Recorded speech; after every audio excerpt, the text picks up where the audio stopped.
श्री सुखदेव जी कहने लगे, हे राजन,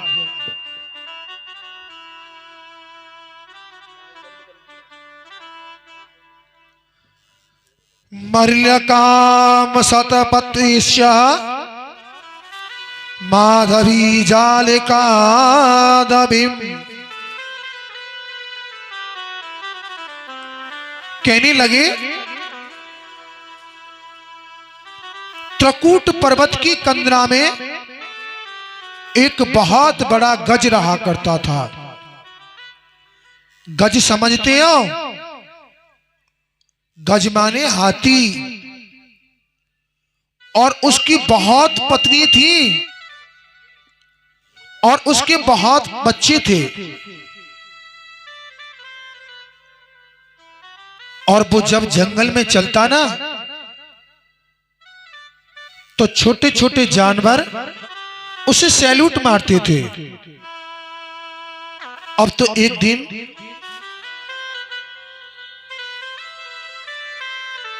वह अपनी पत्नी और बच्चों को लेकर के और एक सरोवर में जलपान करने के लिए गया। जल पीबन हेतु गयो सिंधु के किनारे गज।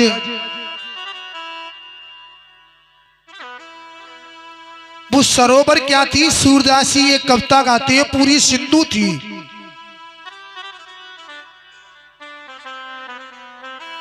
और जब जल पीने के लिए गया और अपनी पत्नी और बच्चों के साथ उस सिंधु में मदमस्त होकर के कमलों को तोड़ने लगा और उस जल में विहार करने लगा। और उसी जल में रहता था एक ग्राहा। ग्राहा माने मगरमच्छ। उस ग्राह ने सोचा ये गज बड़ा अभिमानी है, ये समझता है कि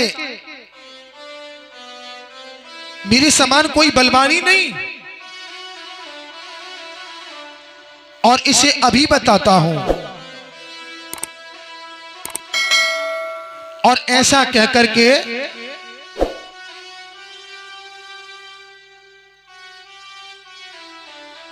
उसे गज का पैर उस ग्राह ने पकड़ लिया। और जब ग्राह ने पकड़ लिया तो गज ने सोचा किसी छोटे जंतु ने मेरा पैर पकड़ लिया है, और अब जब उसे पता चलेगी तो वह छोड़ देगा।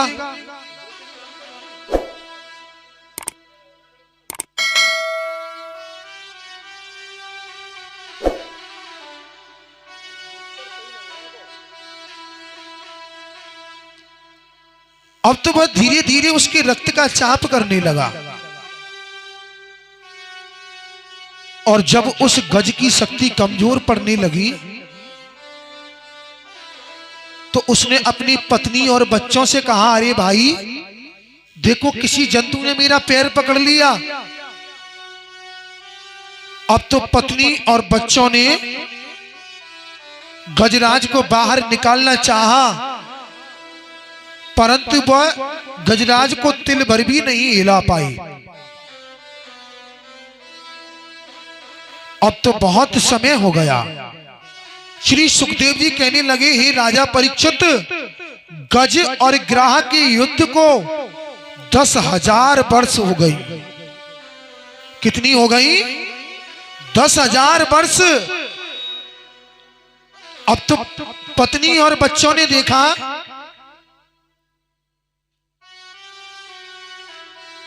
तो पत्नी बच्चे छोड़ करके चले गए। गजराज ने कहा, अरे भाई देखो तो सही,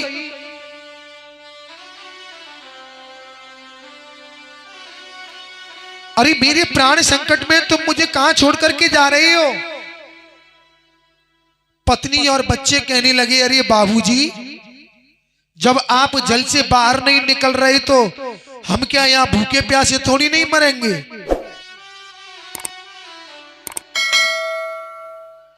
और ऐसा कहकर के पत्नी और बच्चे गजराज को छोड़ करके चली गई। गजराज को बड़ी गिलानी हुई।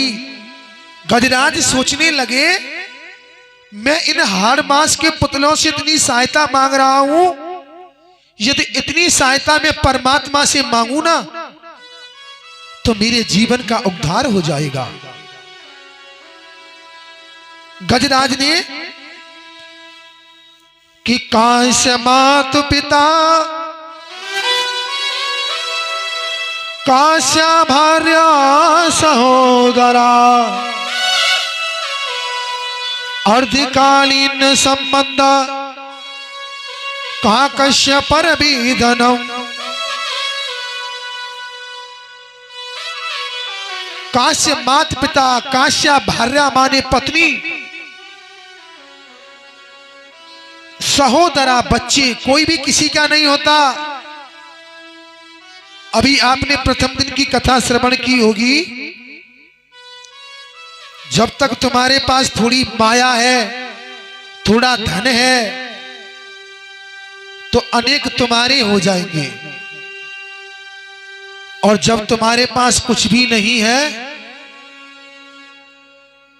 तो कोई देखने वाला भी पैदा नहीं होता है।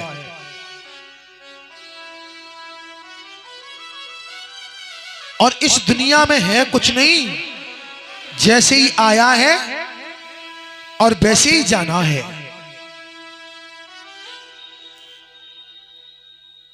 श्री सुखदेव जी कहने लगे, हे राजन,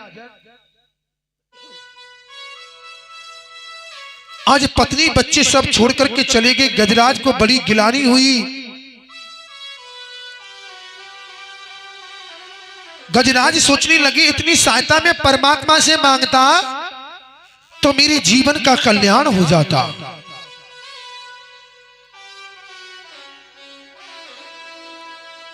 और ऐसा सोचकर के गजराज ने, देखिए कुछ विद्वान बताते हैं कि गज और गिराह का जब युद्ध हुआ था तो उसकी जौभर सूंड बची थी,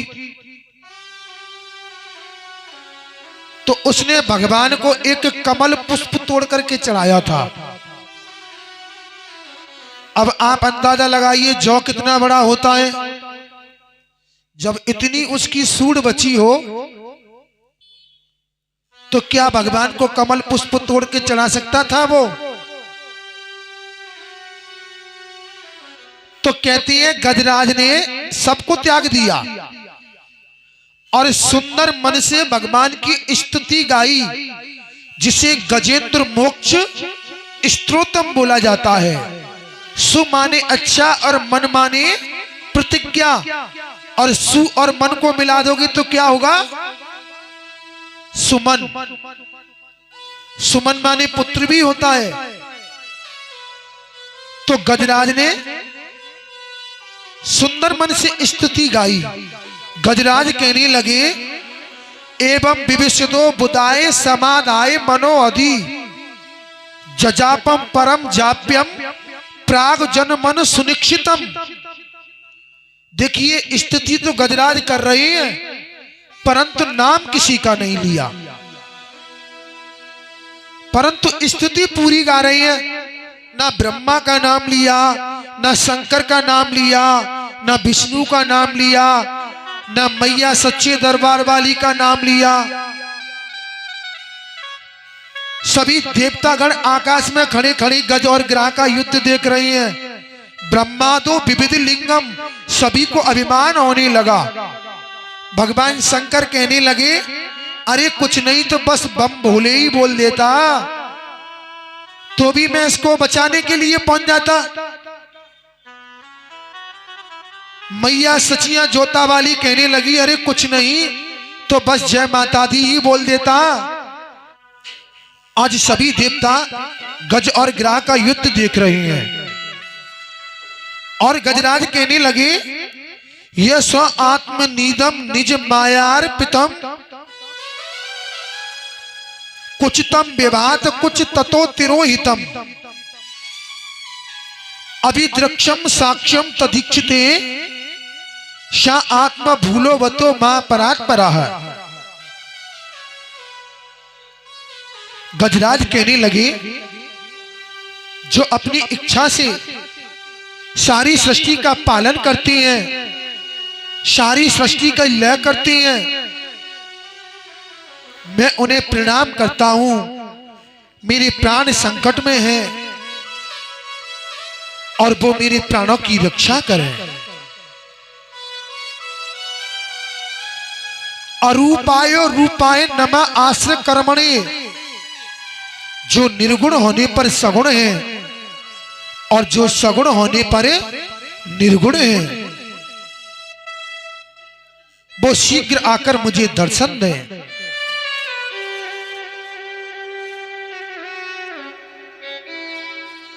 और कहने लगे, क्षेत्रज्ञाय नमस्तुभ्यम सर्वदक्ष साक्षिणे पुरुषाय आद मूलाय मूल प्रकृतये नमः। मैं उन क्षेत्रज्ञों को प्रणाम करता हूं।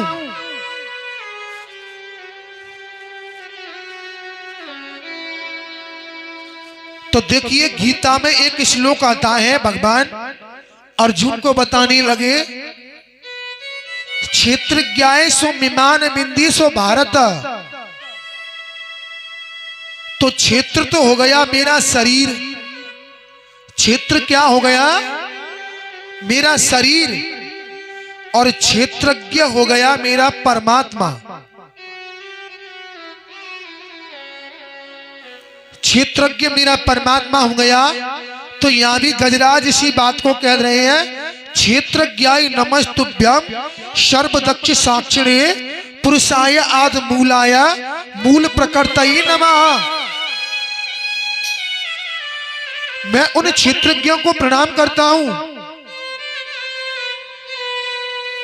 वो शीघ्र आकर मेरे प्राणों की रक्षा करें। अब तो सभी को अभिमान होने लगा। तभी भगवान श्री हरि ने देखा,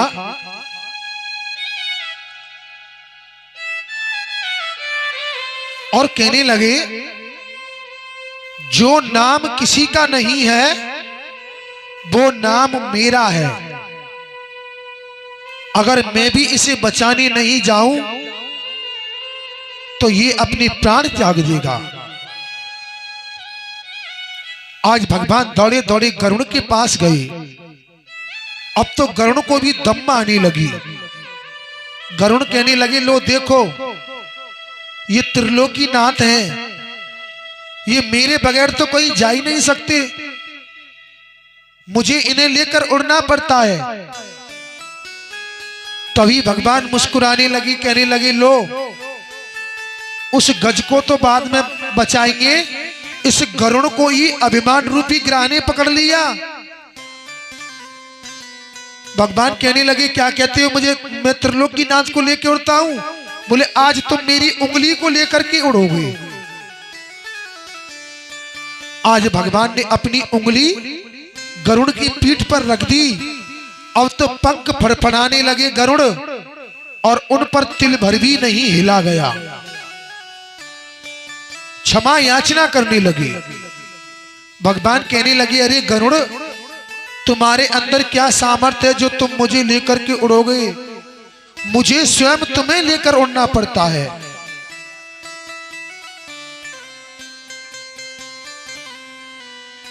आज भगवान आए दौड़े दौड़े और गजराज की सूंड को पकड़ा। और जब सूंड को पकड़ा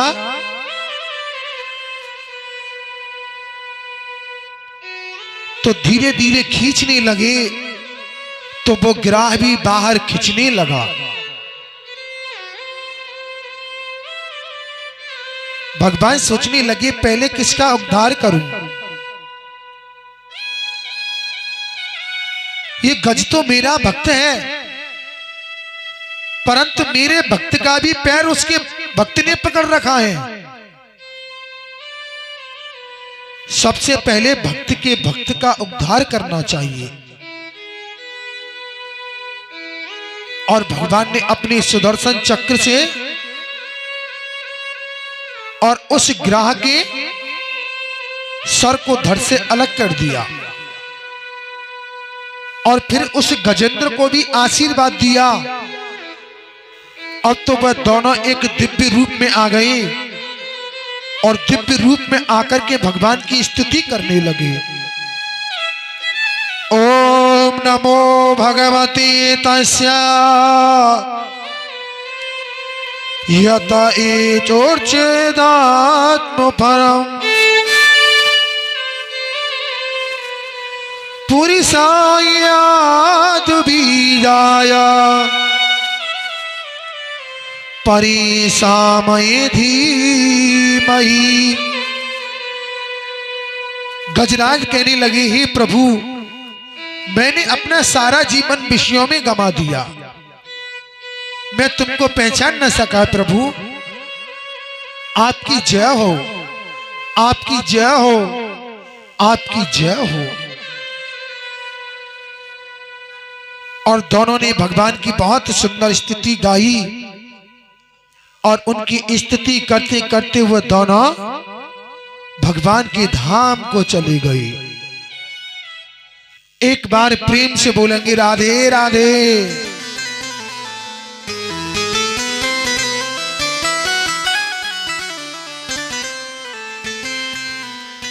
तो श्री सुखदेव जी कहने लगे, हे राजन,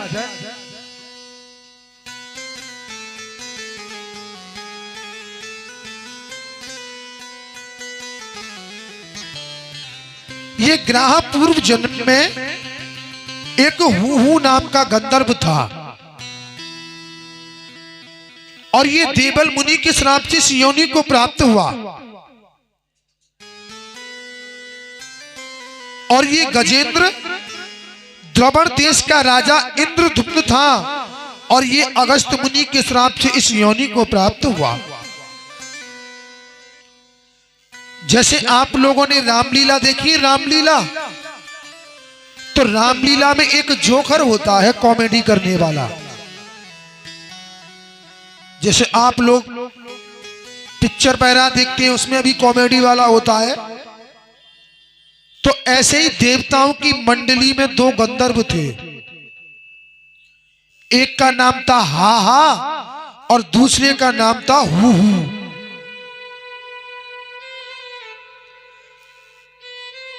तो ये हा हा और हू हू दोनों भाई थे,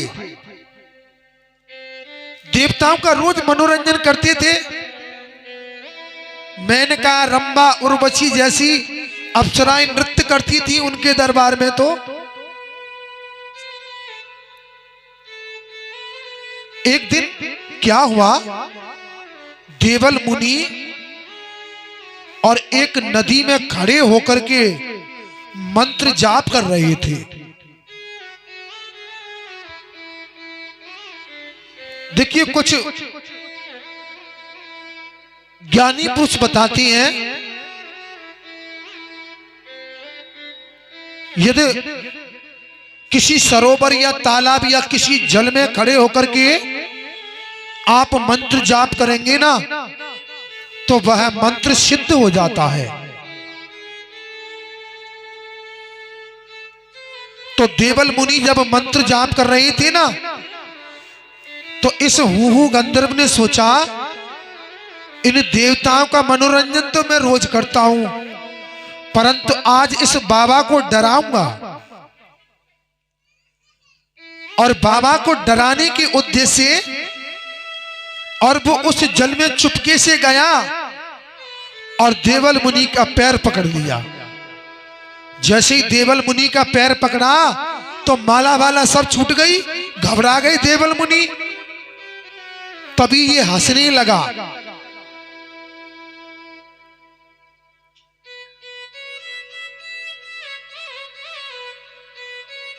अब तो देवल मुनि कहने लगे, अरे मूर्ख, मेरी माला वाला सब छूट गई, तुझे शर्म नहीं आती? मैं मंत्र जाप कर रहा था।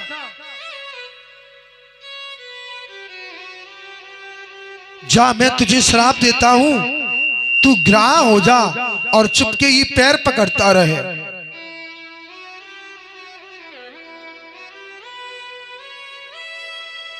आज भगवान ने इन दोनों भाइयों का उद्धार किया। श्री सुखदेव जी पूछने लगे, अरे राजन, मैंने तुमको ये कथा क्यों श्रवण कराई? बोले, मुझे क्या पता गुरुदेव क्यों श्रवण कराई? बोले, तुम्हें नहीं पता? बोले, नहीं। तो तुम्हें मैं बताता हूं मैंने क्यों श्रवण कराई। कि अपुबली तपिबली और बाहुबल,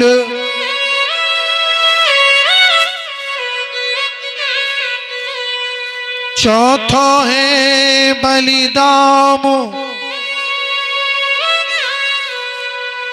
अपिबली तपबली और बाहुबली, और चौथा है बलदाम। किशोर किशोर की कृपा से सब विध, हरि को हरि नाम। कि सुनेरी मैंने निर्बल के बलिराम। मैंने निर्बल के बलराम, निर्बल के बलराम।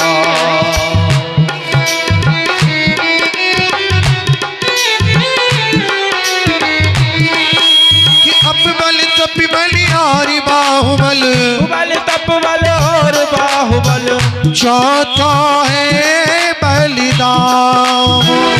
चौथा है बलदाम। सुनेरी मैंने निर्बल के बलराम। तेरी मैंने निर्बल के बलराम, तेरी मैंने निर्बल के बलराम।